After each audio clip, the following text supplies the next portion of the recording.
Bueno, finalmente, más cantado que despacito, se pudrió absolutamente todo entre Trump y Elon Musk. Era algo previsible. Y a mí lo que me alucina de esto, más allá de la cuestión LAM, citando a Noé que en instantes se viene, que es el conflicto del tiroteo, que también tiene un costado completamente humorístico, si uno quiere pensar, pero que el conflicto tiene, para mí, de todo y expresa claramente la época, porque tiene esto de autócratas y tecnócratas autoritarios, tiene poder estatal y poder empresario, tiene psicópatas con un poder desmesurado y tiene también a las redes como territorio de disputa sin ningún límite, ningún miramiento. Ahora, ¿cómo llegamos a esto, a este enfrentamiento entre estos dos desquiciados? Bueno, a Trump, en la conferencia de prensa que le dio al canciller, que dio junto al canciller alemán Friedrich Merz, le preguntaron de repente, esto fue en la Casa Blanca, sobre las críticas que Musk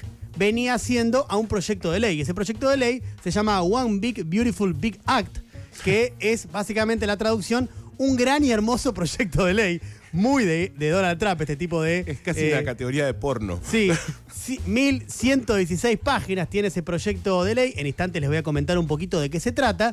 Pero cuando le preguntan por estas críticas que viene haciendo Musk, Trump tira que está muy decepcionado con Elon, que Elon conocía perfectamente los detalles del proyecto mejor que nadie, y además lo chicanea con que el problema de Elon Musk es que el proyecto de ley elimina los subsidios a los autos eléctricos. Ustedes saben que Elon Musk, entre otras empresas, tiene Tesla, principal productor de autos eléctricos en los Estados Unidos. Elon Musk está viendo esto a vivo y empieza a tuitear contra Trump. Empieza a tirotearlo y le dice, falso, ese proyecto de ley nunca me fue mostrado ni una sola vez, y empiezan a crecer las críticas. La crítica de Musk, esto es importante entenderlo para entender por qué viene el previously de cómo criticaba el proyecto de ley. La crítica de Musk es que el proyecto de ley aumenta el déficit de los Estados Unidos. Y hay que decir una cosa, tiene razón Elon Musk en este punto, porque efectivamente este megaproyecto de ley hace recortes, que es lo que vende Trump, ¿no? Trump dice, esto es un recorte muy grande, pero la verdad es que los recortes no son tan profundos en programas de salud, en planes alimentarios y en subsidios a la política industrial verde. Hay recortes, repito, pero no de la profundidad que supuestamente uno esperaría que debería haber, dada el direccionamiento que podría tener el gobierno de Donald Trump.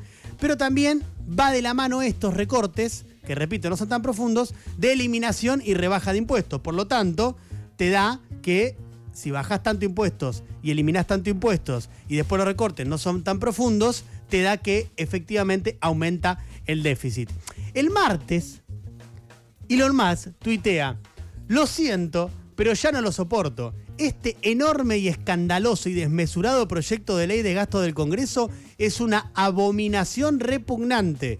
Este es el tuit que genera la pregunta de los periodistas que el jueves le hacen a Trump y que Trump termina con la respuesta que yo les acabo de citar. Ahora, volvamos un poquito para atrás todavía. El viernes pasado, Musk se fue formalmente del gobierno. Recuerdan que él estaba a cargo del Departamento de Eficiencia Gubernamental, básicamente el departamento de la motosierra de la Administración Federal. Y entonces, ahí en ese evento, en la Casa Blanca, lo recibe Trump. Trump le hace una despedida formal en el Salón Oval, le entrega una llave dorada y le dice, delante de todos, el servicio de Elon a los Estados Unidos no tiene comparación en la historia moderna. Una hipérbole, una más, que nos tienen acostumbrados los gobiernos de ultraderecha, vaya sino citar tantos que han ocurrido en el nuestro, en el de la Argentina. Entonces lo despide así. Ahora, de vuelta adelantemos, vamos al jueves, al día en el que explotó todo, al día en el que Trump responde esto en conferencia de prensa, y ahí el conflicto escala velozmente, como no podía ser de otra manera teniendo en cuenta quiénes son los dos personajes en cuestión. Porque Trump, después de la conferencia de prensa, mientras Musk ya estaba insultándolo y diciendo barbaridades en redes sociales, en X, del cual él es dueño, Trump publica en Truth Social, que es la red que él creó cuando lo echaron de Twitter, dice básicamente que hay que terminar con los negocios que Musk tiene con el Estado. Textualmente dice, la manera más fácil de ahorrar miles de millones de dólares en nuestro presupuesto es cancelar los subsidios y contratos gubernamentales de Elon Musk. A lo que Musk sube la apuesta y le contesta y básicamente le dice pedófilo. Se pudre todo. Porque le dice, es hora de soltar la bomba, @real Donald Trump está en los archivos de Epstein. Esa es la verdadera razón por la que no se han hecho públicos. Que tengas un buen día, Donald Trump. Jeffrey Epstein es un importantísimo empresario que fue condenado por delitos sexuales y sobre todo porque tenía una red de trata de menores. Terminó suicidándose en 2019, pero un delincuente repugnante que tenía, obviamente, en esa red de trata de menores a muchos ricos y famosos involucrados. Hay una lista que siempre se amenaza con hacer circular que indicaría, según Musk, sin ninguna prueba más que su acusación, que Trump estaba en esa red de trata de menores. Es decir, le dice pedófilo. Y además pide el juicio político contra Donald Trump. Es decir, sube la apuesta. Ahora, volvamos al inicio, al comienzo de esta breve exposición. ¿Por qué era más cantado que Despacito esta ruptura, que además iba a ser violenta? No solo era cantada que la ruptura se iba a dar, sino que iba a ser violenta. Bueno, primero, sin lugar a dudas, por características personales de los personajes, porque son dos narcisistas siderales que claramente no pueden convivir juntos. Es imposible que los narcisistas completamente desbocados puedan convivir con otro que tenga esa misma característica.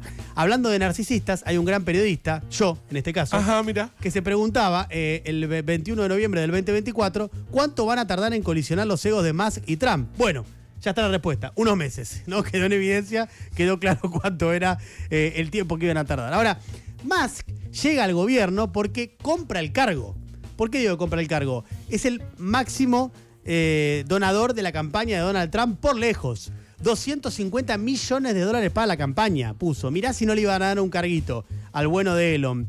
Y si bien en el cargo que él tuvo, 4 meses, hizo despidos masivos y recortes profundos en la administración federal, no pudo cumplir con su objetivo, que era de $1 billón de ajuste. Básicamente porque la burocracia de Washington se le plantó. Se le plantó uno, se le plantó otro, le hablaban con Trump, le decían esto no, esto tal, lo frenaban. Bueno, y había mucho malestar, mucho malestar. De hecho, su paso por la administración estadounidense, la de Elon Musk, cambió la concepción que los estadounidenses tenían sobre el empresario, sobre Elon Musk. De hecho, la imagen de favorable empezó a crecer y la favorable empezó a bajar, obviamente, durante sus meses en el gobierno. Antes de llegar al gobierno tenía más imagen favorable que desfavorable. Pero ahora está en su peor momento. De hecho, 53,8% desfavorable, 40% favorable es lo que marcan las encuestas. Trump se mantiene más o menos estable, sigue en 50% de desaprobación, 46 y pico de aprobación. Ahora, su partida del gobierno, entonces, la de Elon Musk, se fue anunciando, porque, como les decía, se enfrentó a la burocracia de Washington, hizo muchos enemigos en el gobierno, Trump se hinchó las bolas y a Musk se le fueron complicando sus empresas, sus negocios, además en paralelo. Pero además, digo, de este punto que cité al principio de, bueno, por qué colisionaron, es decir, de las características personales, de sus egos, hay un trasfondo estructural que no es menos importante. Y es que, si bien los dos quieren desregulaciones y menos impuestos, Musk quiere full motosierra del gasto público y libre comercio exterior. Y ahí Trump, que es un político, en última instancia, quiere ganar elecciones y además su partido, el republicano, representa sectores trabajadores, como probablemente el Partido Republicano no hacía desde el principio del siglo.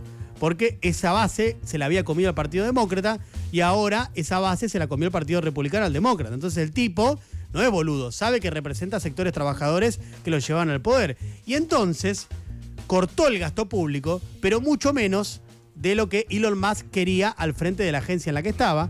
Y también Trump impuso aranceles en su cabeza para proteger y generar empleo. Después veremos si los aranceles que puso efectivamente logran esto. Pero él lo hizo por esto, para proteger y generar empleo. Algo que obviamente a Musk no le gusta y manifestó sus desacuerdos aún cuando todavía estaba en el gobierno. Ahora va a radicalizarse seguramente también en esta oposición a los aranceles de Donald Trump.